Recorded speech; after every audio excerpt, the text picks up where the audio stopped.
You are not stuck because you lack motivation. You are stuck because a life system is quietly controlling you every day. Each morning you wake up and life has already begun moving before you have a chance to choose. If you have ever felt busy but not moving forward, trying hard yet staying in the same place, then this is not your fault.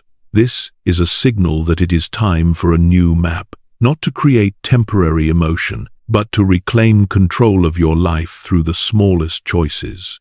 And if you are still here, it is very likely that a deeper part of you is already ready to live differently starting today.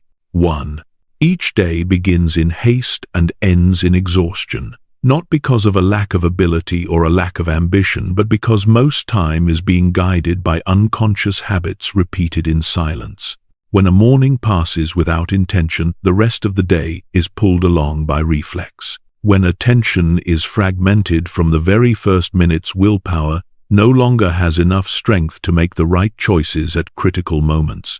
Life, therefore, does not collapse in one dramatic instant, but erodes little by little. Each time an important task is postponed. Each time you know what must be done but choose what feels easier. Each time you make a promise to yourself and let it slide. All of these small moments connect into a life trajectory where one day a person suddenly realizes they have gone very far from where they intended to be. The danger does not lie in failure.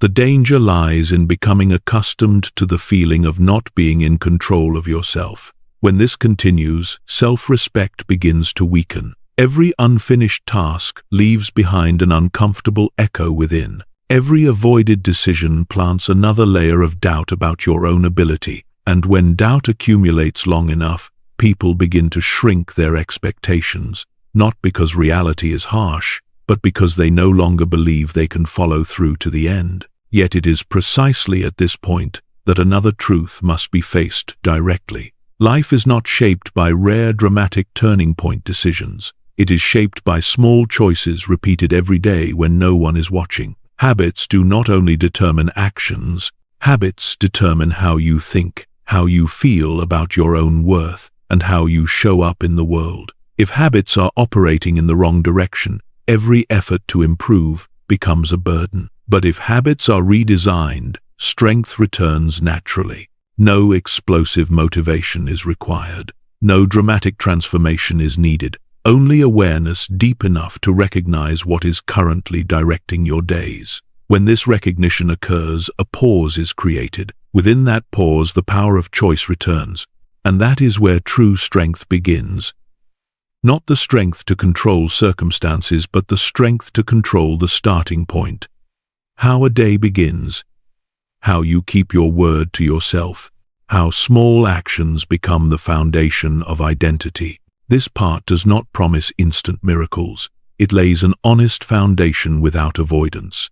Because only when you dare to admit that your current life is the result of an old habit system do you gain the courage to step into a different way of living that is steadier, clearer, and more intentional. 2. This is an environment driven by speed and constant distraction. From the moment the eyes open, attention is pulled away from the inner world by notifications, messages, news, and unnamed demands. The day has not truly begun, yet the mind is already dragged into a cycle of reaction. When attention is captured early, people lose their power of choice without realizing it. Everything unfolds naturally. Scroll a little longer. Answer one more thing. Postpone what matters to deal with what feels urgent. And then the entire day passes with a sense of busyness but emptiness. The problem is not technology or circumstances. The problem is that without a clear structure, the external world will always fill the space with its own priorities. In this context, a quiet rule governs life. If you do not deliberately design your day will be designed by circumstances and by others. This has nothing to do with being hardworking or lazy. It has everything to do with whether you are truly present in your own life. Many people work constantly yet go nowhere because their actions are driven not by long-term priorities but by immediate pressure. When everything seems important, nothing is truly important. Fatigue, therefore, does not come from the amount of work, but from the constant shifting of attention. Each shift drains energy. When energy leaks through hundreds of unnecessary small decisions by the time clarity is required, there is no strength left. This world has no obligation to protect your focus. It is designed to capture it. Without understanding this, people unconsciously allow their days to be torn into scattered fragments. Time passes, but creates no depth. Tasks are completed, but bring no sense of progress. Busyness becomes a shell that hides the truth that there is a lot of movement, but no real forward motion. Living in this state long enough, people begin to accept a level of life far below their potential. They grow used to reacting, used to handling things one by one without connection, used to letting days pass without any defining point. And the danger is that this state gradually becomes normal. Fatigue becomes the standard, distraction becomes the default. Lack of clarity becomes the baseline. Beneath that normality, however, lies a heavy cost. It is the loss of connection to purpose. When purpose is unclear, action loses direction. When action loses direction, motivation weakens. And when motivation weakens, people begin to doubt themselves. This loop feeds itself and makes change increasingly difficult. This part is not meant to create pessimism. It is meant to clarify the context, so the listener understands that they are not weak. They are living inside a system designed to pull attention away from what matters. When this is understood, a new choice appears. Either continue living in the familiar current of reaction, or deliberately create structure to protect focus and energy. Structure here is not restriction. Structure is a safe frame that allows freedom to exist. With structure, people no longer have to decide again from the beginning over and over. Energy is reserved for what matters, instead of being wasted on small things that create no value. Part 2 lays the foundation for a critical awareness that bridges the entire journey ahead. Change does not begin by trying harder within the same chaotic environment. Change begins by clearly seeing how that environment operates and deciding not to let it continue controlling how you live each day. When this awareness becomes clear, people are ready for the next step. Not to fight the world, but to build a new way of operating from within so they can stand steady inside it. 3. This is not the domain of obvious failure or dramatic collapse. It is where erosion happens quietly day after day, as personal agency is drained away without sound. When daily life is continuously driven by reflex, people gradually lose their connection with themselves, not all at once but slowly fading. Each morning no longer feels like a beginning but merely a continuation of yesterday's fatigue. Every task carries a weight that is hard to name, not because the task is difficult but because the inner world has grown accustomed to not finishing. From this, a lingering heaviness forms that leaves people feeling one step behind their own lives. This fracture does not come from one major mistake. It is created by small promises not kept, by moments of knowing exactly what should be done yet choosing to delay, by repeatedly surrendering to short-term emotion instead of holding long-term principles. Each time this happens, the inner world records an unspoken message that you are not reliable. No one says it out loud, no one criticizes, but the nervous system and emotional memory retain it. When this message repeats often enough, it begins to shape how people see themselves. Confidence does not disappear in an instant, it withdraws little by little, and as confidence weakens, people begin to change how they choose. They stop choosing what is right and choose what feels safer. They stop setting bold goals and shrink ambition to avoid disappointment. They stop confronting and start avoiding. This is the most dangerous point because on the surface everything still looks fine. Work gets done, responsibilities are carried, but inside there is a persistent sense of being out of breath, like running on a conveyor belt without moving forward. At the same time, the inner voice begins to change. It becomes either overly harsh or overly indifferent. At times it constantly criticizes, making every effort feel heavy. At other times it lets everything slide, causing discipline to dissolve. Both weaken the relationship with the self. When inner respect is lost, discipline is no longer a choice but a form of force. And when discipline feels forced, people begin to resist themselves. They search for motivation from the outside. They look for short-term inspiration. They seek a strong push to change the current feeling. But motivation cannot fix a misaligned life system. It only temporarily covers a problem that continues to grow underneath. This fracture is further fueled by endless thought loops. Should do but have not done. Want to change but have not started. Clearly see the problem but lack the strength to face it. These thoughts drain energy without producing solutions. When the mind constantly carries unfinished business, it loses space for clarity. Decisions slow down. Emotional reactions overpower reason, and people become increasingly carried by circumstances instead of guiding them. What is striking is that many people do not realize they are living in this state. They assume fatigue is normal. Distraction is inevitable. Lack of motivation is due to missing inspiration. But the deeper truth is that their current life system no longer serves the person they want to become.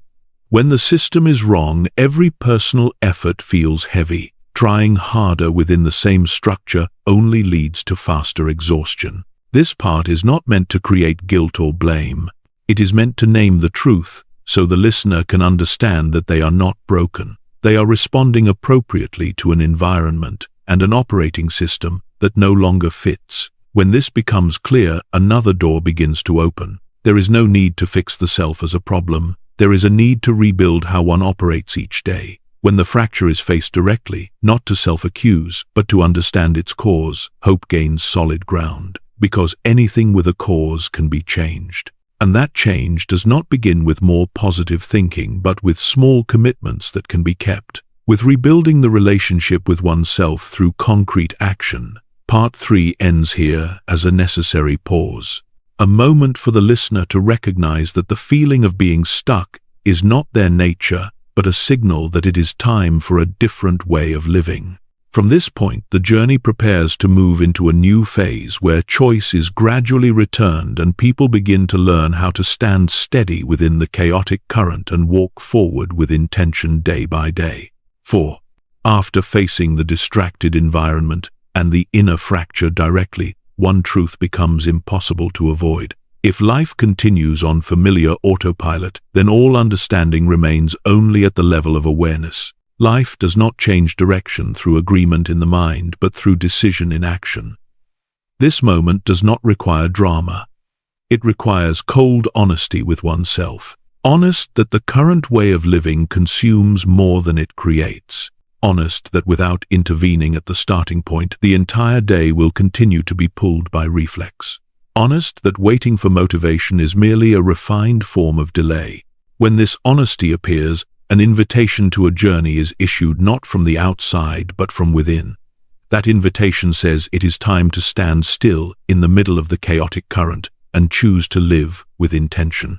Not to control everything, not to fight the world, but to re-establish agency at the only place that can truly be controlled, which is how each day begins and how it ends. This invitation does not promise instant change. It promises an orderly process where each small step is arranged to create momentum for the next. The core of this part is a shift in the understanding of strength. Strength is no longer defined by emotional surges or sudden determination. Strength is defined by the ability to keep small promises when no one is watching, by the ability to prioritize what matters before responding to what is urgent, by the ability to show up consistently even without inspiration. When this definition changes, the approach to life changes with it. People stop searching for a big push and start building a foundation. They stop waiting for perfect conditions and begin creating sufficient conditions. They stop hoping tomorrow will be different and start designing today differently. Part 4 establishes a clear mental framework about the role of systems. Motivation comes and goes.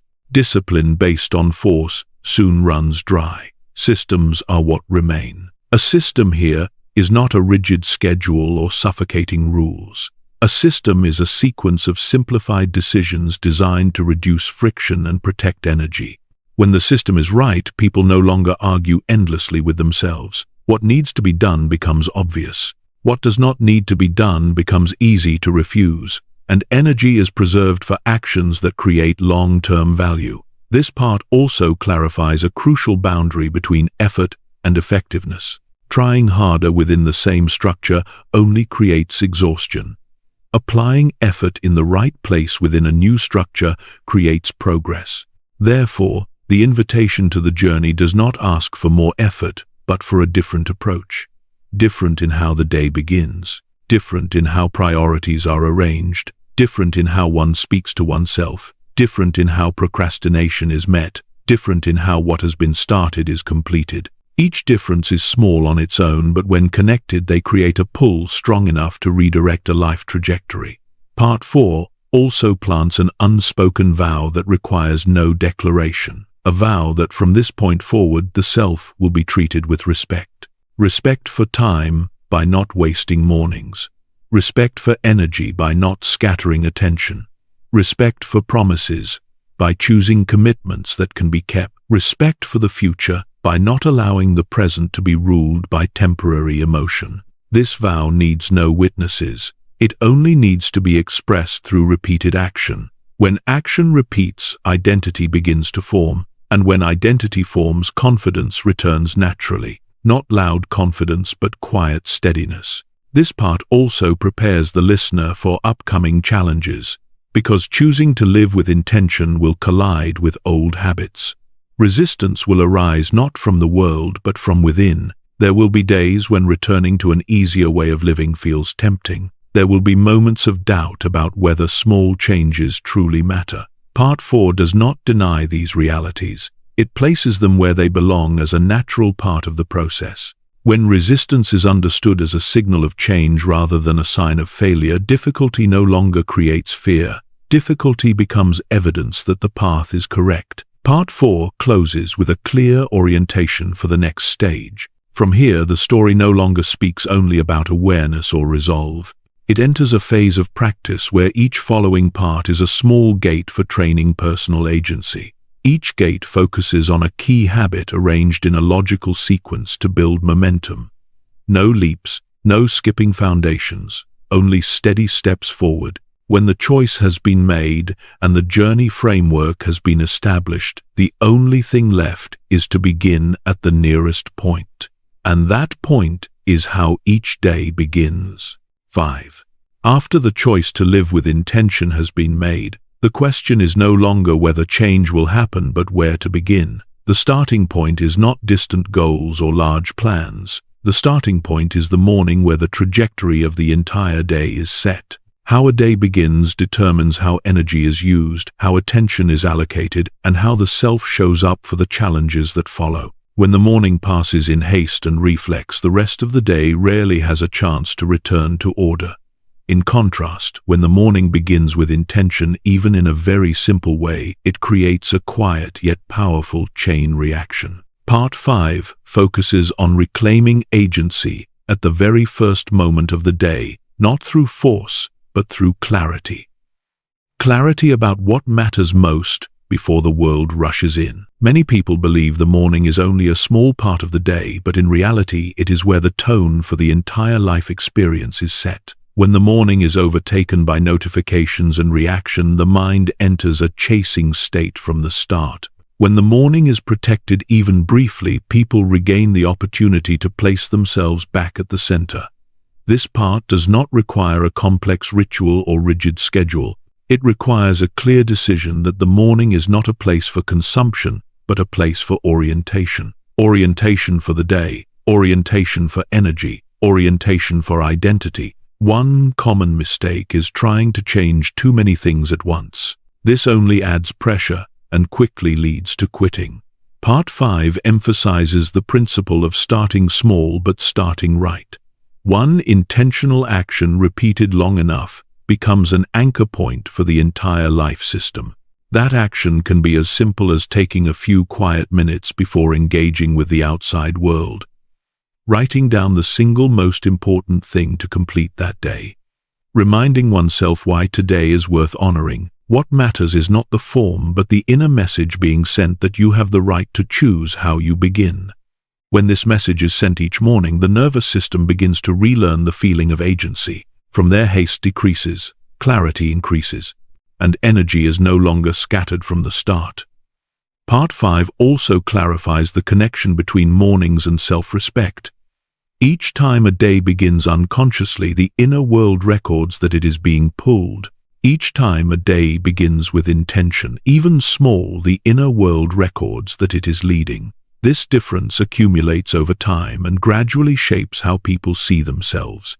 As self-respect grows, discipline stops feeling forced and becomes a natural choice. People begin to keep promises, not out of fear of consequences, but out of a desire not to break the image they hold of themselves. Part 5 also prepares for early challenges.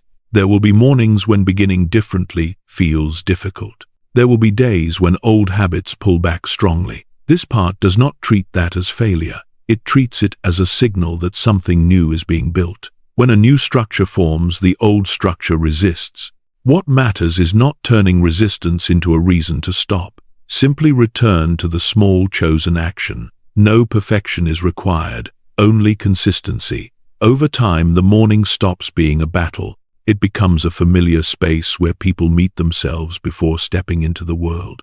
Part 5 closes with a foundational realization for all parts that follow. A life lived with intention cannot be built without an intentional starting point. Clarity at the end of the day cannot be expected if the morning begins in chaos. When the starting point is held steady, the remaining parts have ground to grow. From here, the journey continues deeper into designing the day, not only with intention but with concrete structure, so that every passing hour serves the person you are becoming. 6. Part 6 moves into designing structure for daily life, so that clarity no longer depends on temporary emotion. When the morning has been protected with intention, the next question is how to prevent the rest of the day from slipping away. Many people start well but lose direction once they enter the flow of work because there is no priority framework that is clear enough. As a result, the day is broken into scattered reactions. This leads to a prolonged sense of busyness without real progress. Part 6 focuses on replacing chaos with simple, repeatable structure. Structure is not meant to control every minute, but to protect what matters most from being overtaken by what feels urgent. The core principle here is that every day needs a central axis. That axis is not a long list of tasks, but a very small number of meaningful priorities. Without a central axis, the day rotates around external forces. When the axis is established, other tasks naturally arrange themselves around it. This part helps the listener understand that clarity does not come from doing more, but from choosing less. Choosing less to go deeper. Choosing less to complete. Choosing less to preserve energy for what creates long-term value. One of the greatest sources of stress is the need to constantly decide again. Decide what to do next. Decide what matters. Decide whether to stop or continue. Each small decision consumes mental energy. As that energy drains, people become irritable, easily distracted, and more likely to avoid difficult work. Part 6 proposes a different approach. Decide before the day begins. Not decide everything, but decide the key anchors. When anchors are placed into the mental schedule, the mind has something to return to. This reduces friction and increases completion. This part also clarifies the difference between being busy and being effective. Being busy is constant reaction to incoming demands. Being effective is moving forward in a chosen direction.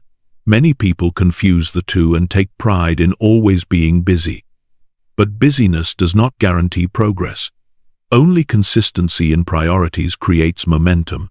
When priorities are clear, saying no becomes easier. Not saying no out of coldness, but saying no to protect what has been chosen. Part 6 emphasizes that every time you say yes to something unimportant, you are saying no to something more important. When this trade-off is understood, people begin to value time differently. Time is no longer something to fill, but a space to invest. This part also addresses creating rhythm in the day. Not a rhythm of constant strain, but a rhythm with rise and release. Deep work needs to be interwoven with short pauses, so the nervous system can recover.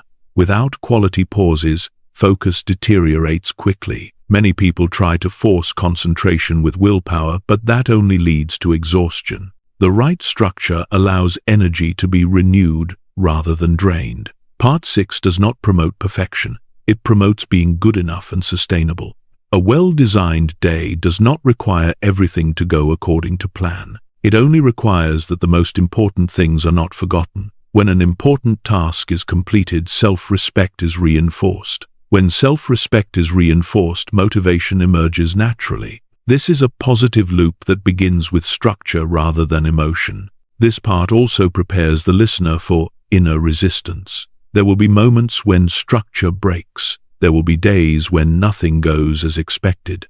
Part 6 emphasizes that what matters is not rigid adherence to the plan, but returning to the central axis once you realize you have drifted. No self-blame, no quitting, just return. This ability to return is the core skill of an intentional life. When structure is repeated over time, it no longer feels forced. It becomes the ground.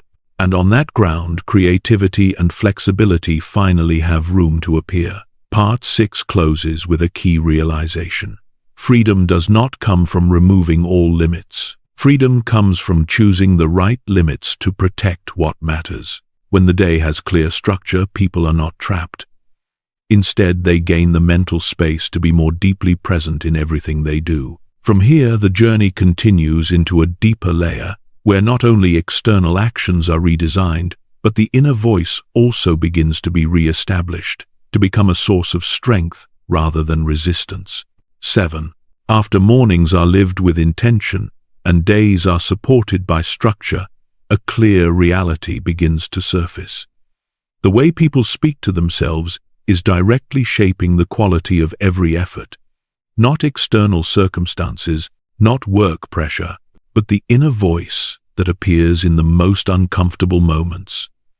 When an important task needs to begin, when plans are interrupted, when a small mistake occurs, in those moments, the inner voice either supports or sabotages. Many people do not realize they are living with an inner companion that constantly doubts, pushes, or dismisses. This is not born from malice, but from habits formed through years of reaction and self-blame.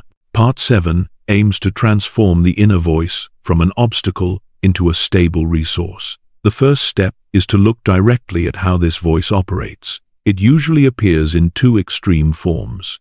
One is harsh and constantly critical, never good enough. The other is indifferent, ignoring commitments and soothing itself with excuses. Both lead to the same outcome, which is the erosion of trust with oneself. When criticized continuously, people lose motivation because they feel they are always failing. When ignored continuously, people lose discipline because there are no clear standards. Part 7 does not take sides. It offers a different choice, which is respect. Respect is not indulgence. Respect is treating oneself as someone of value and responsibility. When a task is not completed, a respectful voice does not attack and does not ignore.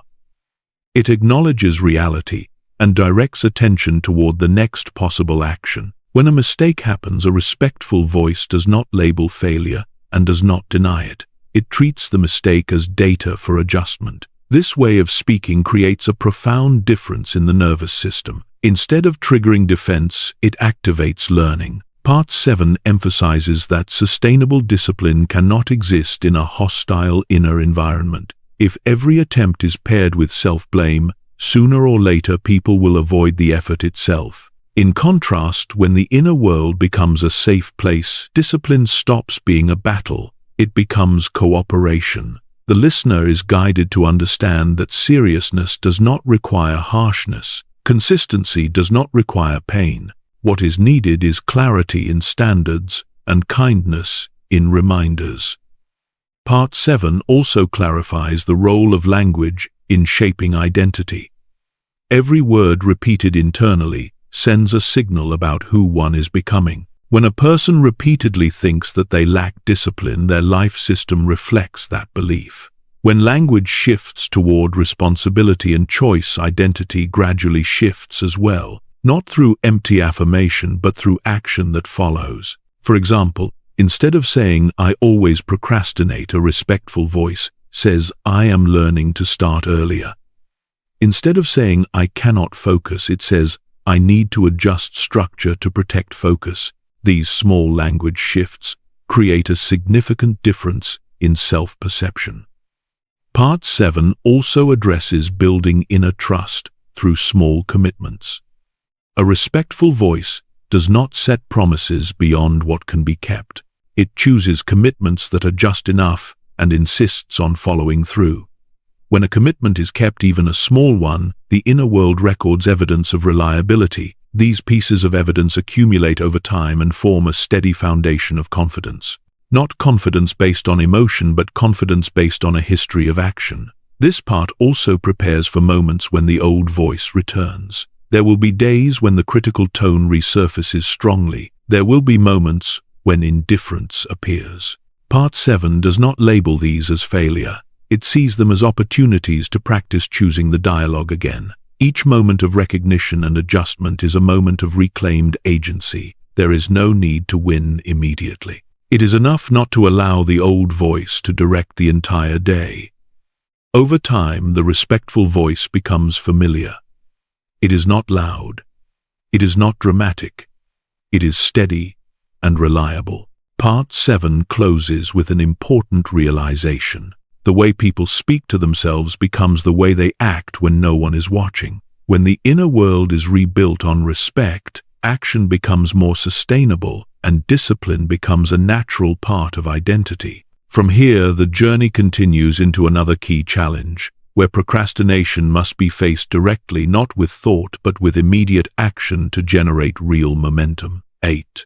After daily structure has been established and the inner voice has been rebuilt, one critical challenge still remains. It is the moment when an important task needs to begin and hesitation appears. No one procrastinates because they do not know what needs to be done. Procrastination happens because the nervous system reacts to initial discomfort and seeks avoidance. Part 8 goes straight into this truth to dismantle it at the root. Procrastination is not a problem of weak willpower. It is a natural reflex of the brain when facing something unfamiliar or effort-demanding. When this is understood, people stop blaming themselves every time they feel resistance to starting. Instead, they learn to work with this reflex through small, immediate action. Part 8 introduces a core principle. Do not negotiate with procrastination. The moment of starting is not a moment for extended thinking, because every extra second of thought is an opportunity for excuses to appear. The brain is highly skilled at generating reasonable excuses to delay, feeling a bit more tired, waiting to feel better, doing something else first. These excuses sound harmless, but they accumulate into a dangerous habit of always waiting for perfect conditions. Part 8 emphasizes that perfect conditions never arrive. Action is what creates conditions. The only way to break the procrastination loop is to cut off the negotiation phase and move into action at the smallest possible level. No perfection is required. No immediate completion is required. Only starting. When a small action is taken, the nervous system receives a signal that the threat has passed. Discomfort decreases. Focus begins to emerge. And momentum is created. This is why so many people realize that the hardest part of work is not doing it but starting it. Part 8 helps the listener understand that starting is not a dramatic event. It is a skill that can be trained. Each time starting happens a little faster, this skill is strengthened. Each time a few seconds of hesitation are crossed, the inner world records evidence that action is possible even without inspiration. These small pieces of evidence accumulate into a new identity, which is someone who does not let emotion dictate action. This part also clarifies the difference between action and busyness. True action is taking a step toward the most important priority. Busyness is doing anything to avoid the discomfort of the important task. When this difference is understood, people begin to recognize that many activities that seem productive are actually refined forms of procrastination. Part 8 does not condemn these behaviors. It simply offers a clear criterion. Does the current action move you closer to the main priority, or does it merely help you avoid discomfort for a moment? When this criterion is held in mind, choice becomes simpler. Part 8 also addresses the role of environment in supporting or obstructing action. If the environment is filled with temptation and noise, expecting constant strength from oneself is unrealistic. This part encourages designing the environment so the right action becomes easier than the wrong one. Preparing tools in advance. Removing sources of distraction. Placing important work in the most accessible position. These are not minor details. They are ways to reduce friction, so action can occur more naturally. When friction decreases, procrastination loses its power. Part 8 also makes it clear that there will be days when action does not flow smoothly. There will be days when starting feels very difficult. There will be days when momentum does not arrive as quickly as hoped. This part does not promise that every day will be easy. It promises that every act of action taken under imperfect conditions strengthens a proactive identity. No action is meaningless when it is taken with intention. Even 5 minutes of focus holds far more value than hours of tense delay. Part 8 closes with an important realization. Motivation is not the cause of action. Motivation is the result of action. Waiting for inspiration hands power to emotion. Starting before feeling ready returns power to the self. When action is taken, momentum appears. When momentum appears, confidence grows. And when confidence grows, the procrastination loop begins to weaken. From here, the journey moves forward toward another essential skill, which is the ability to complete what has been started, because only when loops are closed does identity truly solidify and inner strength become stable. 9. Many people can begin with good energy and clear intention but stop halfway, not because the task is too difficult, but because the loop is never closed. When a task is left unfinished, the inner world records a lingering sense of suspension. When this feeling accumulates, it becomes a silent mental burden. People carry lists of unfinished tasks in their minds, and this reduces the quality of presence. Part 9 helps the listener see clearly that completion is not only a matter of productivity, but a matter of identity. Each completed task sends a clear message that you are reliable. Each unfinished task sends the opposite message, even if no one says it out loud. Over time, these messages shape how people see themselves and how they act when facing new challenges. This part introduces a core principle. Starting creates momentum, but completing creates identity. Momentum can come and go, but identity remains. When a loop is closed, the nervous system receives a sense of completion. This feeling brings noticeable relief and releases energy for what comes next. In contrast, when a loop remains open, energy stays trapped in a waiting state. Part 9 goes deeper into why many people avoid completion. Sometimes it is due to standards that are too high, making finishing feel heavy. Sometimes it is fear of evaluation or fear that the result will not meet expectations. Sometimes distraction pulls attention elsewhere. This part does not judge these reasons. It simply clarifies that regardless of the reason, not completing always carries an invisible cost. That cost is the erosion of trust with oneself. Part 9 offers a different approach to the idea of completion. Completion does not mean perfection. Completion means enough to close the loop. When standards are adjusted realistically, finishing becomes far more achievable. A task can be improved later, but if it is never completed, it can never be improved. This part encourages the listener to clearly define the endpoint from the beginning. When the endpoint is vague, the mind drifts. When the endpoint is clear, action has direction. Part 9 also emphasizes completing within the day. Not everything needs to be resolved immediately, but each day needs at least one closed loop. One important task completed creates a real sense of progress. That feeling nourishes natural motivation for the next day. In contrast, a day that passes with nothing completed easily leads to a sense of emptiness, even if it was busy. This part helps the listener distinguish between movement and progress. Movement is doing many things. Progress is completing things that matter. Part 9 also addresses protecting the completion phase from interruption. When a task is close to finishing, that is when distraction often appears strongest. New messages, new requests, new ideas. This part emphasizes that the final stage needs as much protection as the starting stage.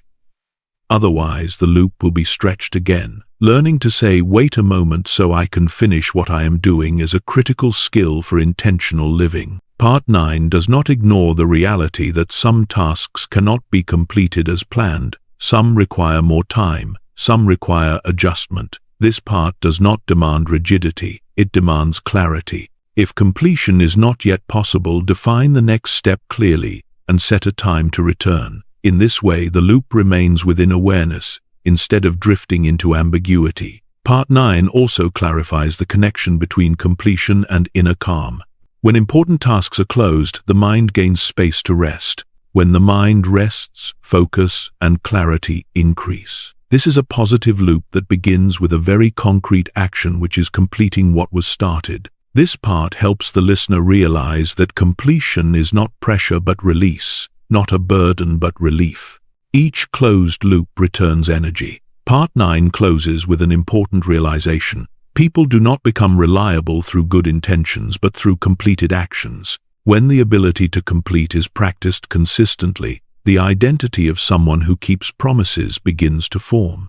And when that identity becomes strong, the journey moves into the next stage with a more solid foundation where protecting energy and establishing boundaries becomes essential to sustain what has been built. 10. After learning how to begin with intention, design the day, act decisively, and complete what has been started, a new issue emerges. If what has been built is not protected, energy will continue to be drained, and even the best systems will gradually collapse. Part 10 helps the listener recognize that burnout does not come from doing what matters, but from constantly doing things that do not serve chosen priorities. Many people feel exhausted not because they lack rest, but because they lack boundaries. They allow their time to be fragmented by other people's demands. They let their attention be pulled away by unnecessary conversations. They let their emotions be manipulated by things outside their control. Part 10 presents a truth that must be accepted. Every time you say yes to something unimportant, you are saying no to something more important.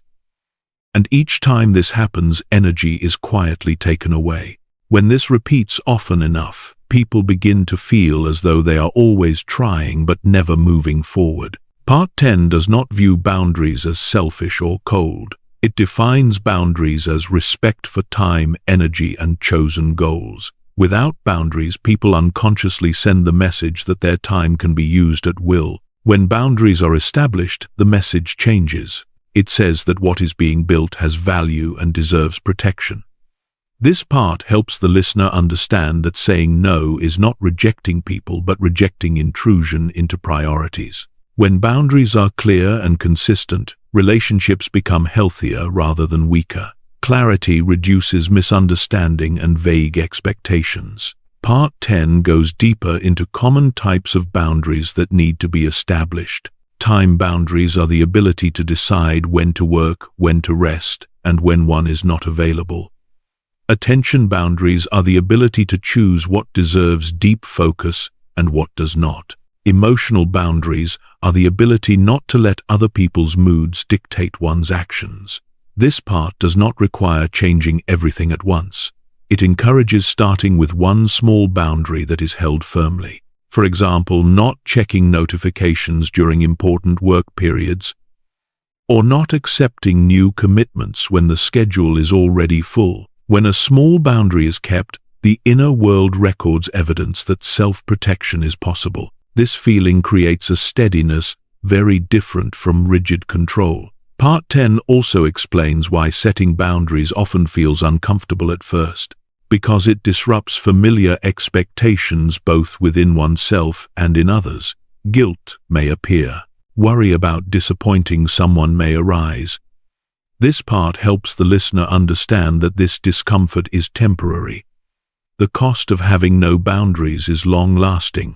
Once the initial discomfort is past, relief begins to appear. Time becomes more continuous. Energy is preserved for what matters, and focus grows deeper. Part 10 also emphasizes that boundaries are not only about saying no to the outside world, but also about saying no to inner habits that drain energy. Wandering thoughts, prolonged self-blame, unnecessary comparison. All of these consume energy without creating value. Learning to stop these loops is a critical form of inner boundary. This part encourages early recognition when energy begins to leak and a return to chosen priorities, not through force but through gentle yet firm reminders. Part 10 also connects boundaries to the ability to sustain good habits. When energy is protected, discipline feels lighter.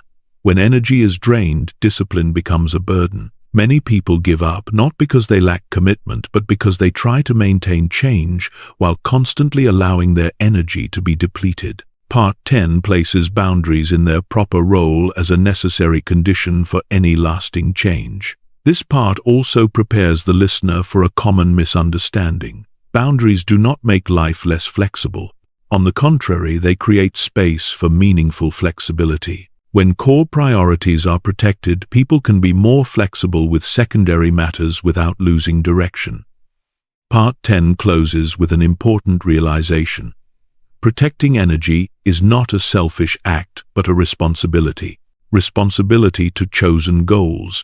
Responsibility to the person you are becoming. When boundaries are established and maintained, people no longer need to constantly start over. They can build layer by layer on a stable foundation. From here, the journey continues into another level, where cultivating mindset and continuous learning becomes the lever not only to maintain stability, but to expand life capacity in a constantly changing world. 11.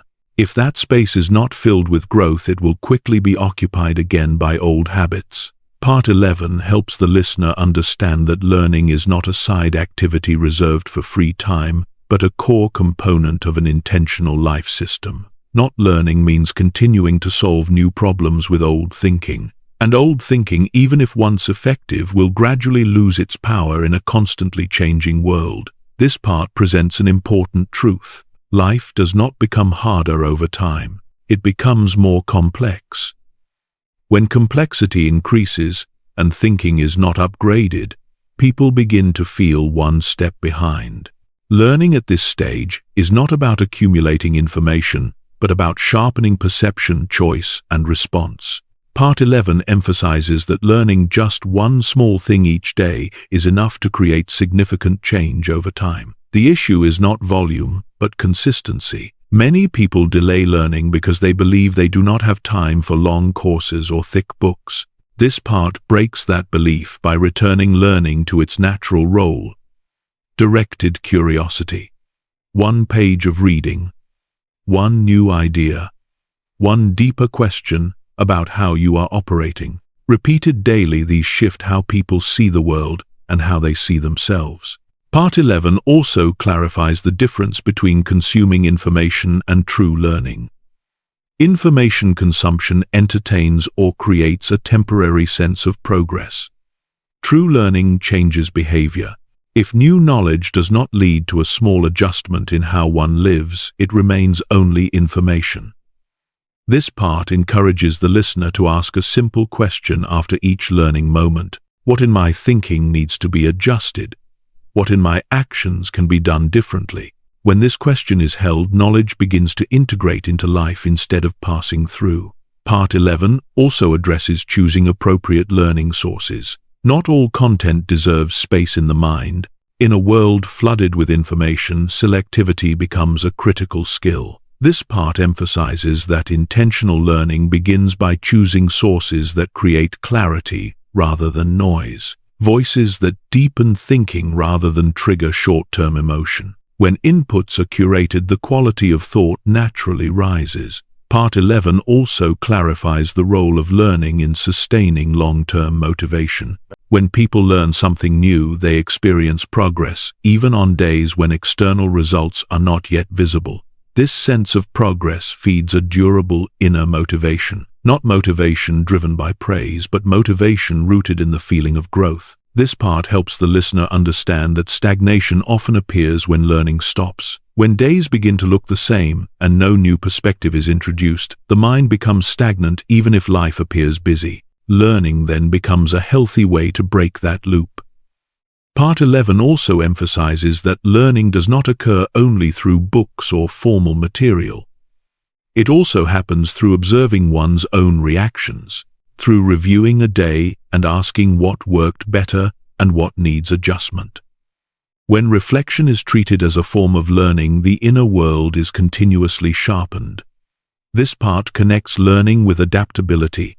In a constantly changing world, those who learn and adjust quickly remain steady, not because they know everything, but because they are not trapped in a single way of thinking. Part 11 also prepares for a common misunderstanding. Learning does not make people slower or more hesitant. On the contrary, deeper understanding leads to faster decisions because fewer false assumptions interfere. Learning done well increases confidence by reducing uncertainty. When people know what they are doing and why they are doing it, action becomes more decisive. Part 11 closes with a key realization. Growth is not an event, but a process. Learning a little each day adds one more brick to the foundation of thinking.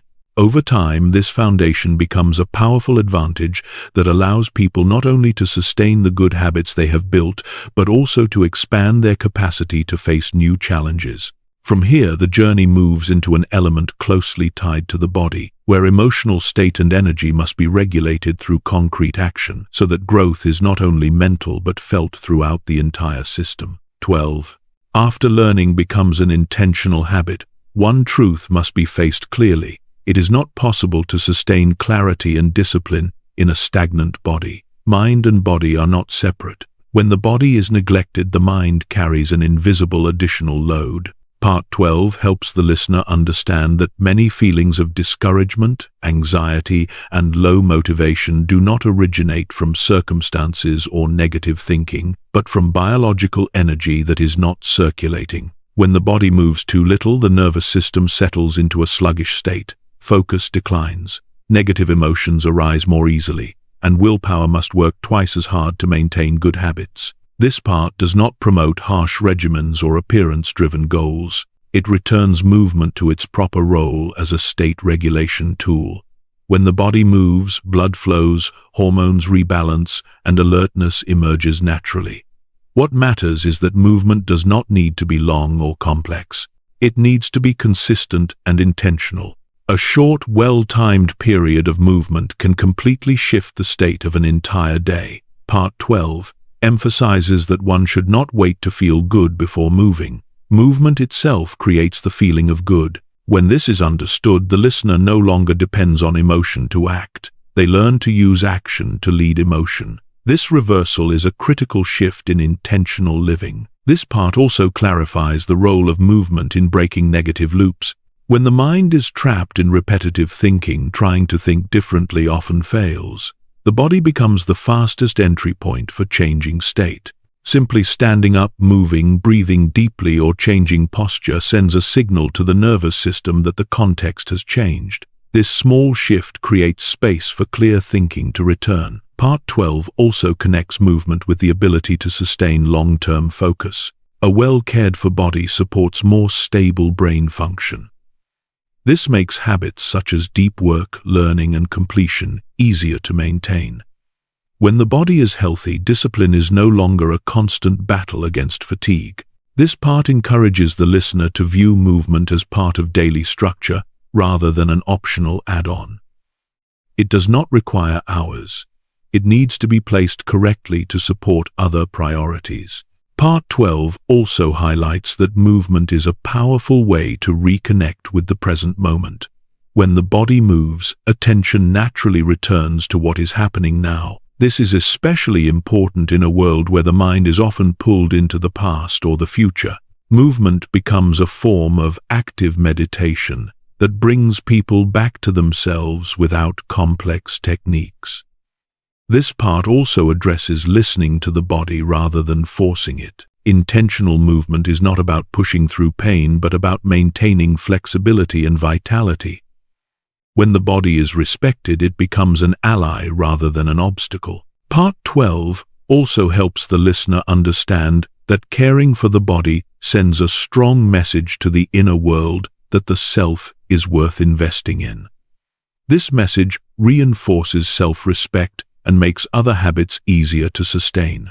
When someone begins to care for bodily state, they often simultaneously raise standards in other areas of life. Part 12 closes with an important realization. To build a sustainable life, it is not enough to work only with thoughts. One must work with the entire human system. When the body is activated appropriately, energy returns to circulation. When energy circulates, clarity and initiative become the default. From this foundation, the journey moves into the next phase, where daily review and reflection become precision tools to refine change, so that growth is not only maintained, but increasingly aligned with the person one is becoming. 13.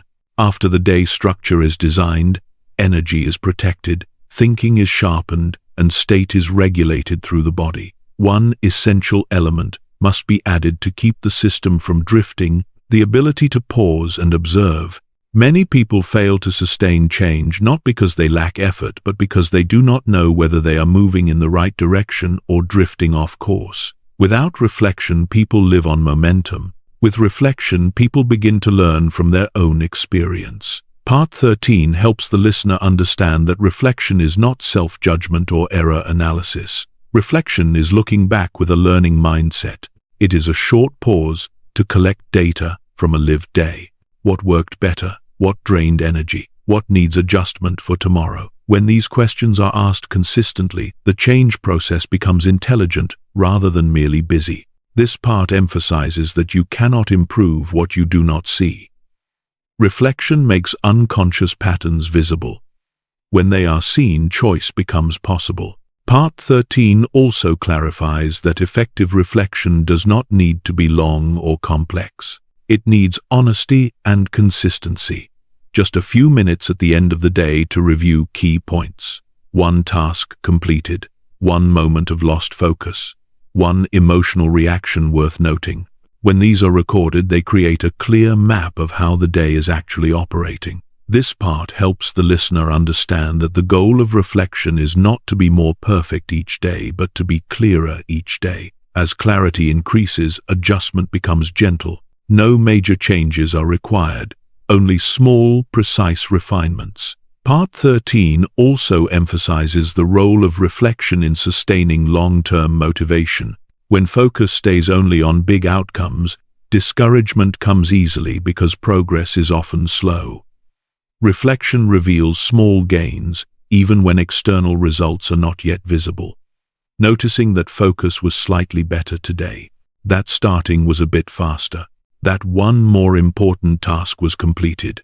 These recognitions feed a sense of progress and allow continued movement without waiting for large rewards. This part also clarifies the difference between reflection and rumination. Rumination circles problems without leading to action. Reflection ends with a concrete adjustment for the next day. When reflection is tied to action, it becomes a development tool. When it is not, it becomes a psychological loop. Part 13 guides the listener to end each reflection with a simple question: what will I do differently tomorrow?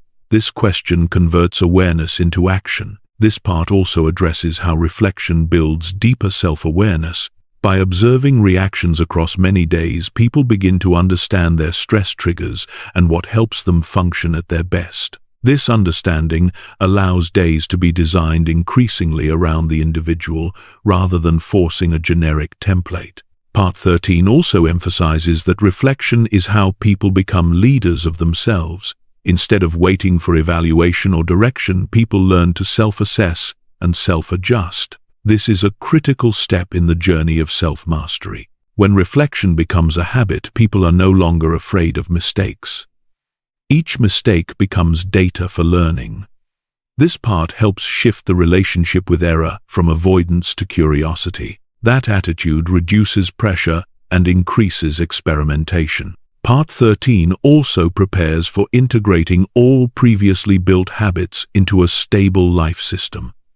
Reflection is the connecting thread that keeps the parts from becoming fragmented. It ensures that intentional mornings, day structure, decisive action, completion, energy protection, learning, and movement are continuously adjusted to serve a single direction. Part 13 closes with an important realization. Sustainable change does not come from getting things right at the start, but from correcting course over time. Daily reflection is the tool that allows this to happen gently and proactively. From here, the journey enters a phase of integration where habits are no longer treated as separate efforts but unified into a consistent and stable way of living. 14. This is a stage many people misunderstand and also where many give up due to misplaced expectations. After learning to begin the day with intention, design, structure, act decisively, complete what matters, protect energy, learn, move, and reflect, a familiar feeling may appear. Things no longer feel new. The initial excitement fades, and at this point, a deeper question arises. Are you still moving forward or merely repeating? Part 14 helps the listener understand that this is not a sign of failure but a sign of real transformation. When a behavior begins to feel normal, it is shifting from effort into identity. The danger is not boredom itself, but mistaking boredom for ineffectiveness. Sustainable growth is rarely loud. It unfolds quietly through consistent repetition. This part emphasizes that at this stage, the greatest enemy is no longer procrastination or distraction, but the urge to change simply to feel something new. Many people break a system that is working because it feels too familiar. They search for new methods, new habits, new motivation, and unknowingly return to the cycle of starting and quitting. Part 14 introduces a core principle. When a system is producing results, the task is not to replace it, but to refine it. Refinement is guided by the reflection built in the previous stage. It is not about changing direction, but adjusting pace, rhythm, and energy allocation. This part helps the listener learn how to recognize real progress, not excitement, but stability. When days feel more even, when discipline is no longer an inner battle, when starting and finishing happen more naturally, these are signs that the system is taking root. Part 14 also clarifies the role of patience at this stage. Patience is not passive waiting, but continuing to do the right things even without immediate feedback. This is where many quit because they do not see dramatic results. This part helps the listener understand that major results are the sum of many small days lived in the right direction. Quitting at this stage does not return a person to the starting line but to deeper doubt because they had already come close. Part 14 also addresses integrating habits into a natural flow. Morning intention leads into daily structure. Structure leads into decisive action. Action leads into completion. Completion leads into reflection. Reflection leads into adjustment. When these elements connect, they no longer demand constant willpower. They support one another. When one part weakens, the others prevent collapse. This is the true strength of a living system. Part 14 also emphasizes that stability does not mean rigidity. A strong system allows flexibility within clear boundaries. Some days require slower pace. Some days require more rest. Some days require pushing forward. But the overall direction remains unchanged. This part helps the listener distinguish between intentional flexibility and emotional drift. With a system, flexibility is a smart choice. Without a system, flexibility becomes an excuse. Part 14 also clarifies an important internal shift. At this stage, people no longer ask whether they have enough motivation. They ask whether an action aligns with the person they are becoming. This question marks maturity in thinking. Action is no longer driven by temporary emotion but by consistency with identity. This part also prepares for the final step of the journey where the focus is no longer on building the system but on carrying it into real life and living with it long term. Part 14 closes with an important realization. When habits become identity, life no longer requires constant effort to stay on course. Stability is not boredom. It is the foundation that allows greater things to be built without collapse. From that foundation, the journey moves into its final part, where everything learned must be carried forward as a living map to continue walking through the real world with steadiness and agency. 15. You have reached the end of this journey. And if you are still here, it means that a very deep part of you is ready to live differently. What you have just experienced is not temporary motivation, but a living map, a map that shows why life does not change simply because you try harder, but changes when you begin to live with structure, intention, and inner discipline. You have seen that real transformation always begins with very small things. How you start a day, how you protect your attention, how you act before inspiration arrives, how you complete what you begin, how you set boundaries to protect energy, how you learn, adjust, and return after each loss of rhythm. When these actions are repeated long enough, they stop being habits and become identity. And it is identity that ultimately shapes your future. Thank you for giving your time and attention to walk this entire journey. If this content offered you a new perspective or caused you to pause and reflect on how you are living, take one small action right now. Press like to support the channel. Share this video with a friend you believe needs to hear this message. And subscribe to the channel to continue walking alongside stories of depth about personal growth, mindset, and mastering life. Your presence is the very motivation that allows this channel to keep delivering content with lasting value and meaning.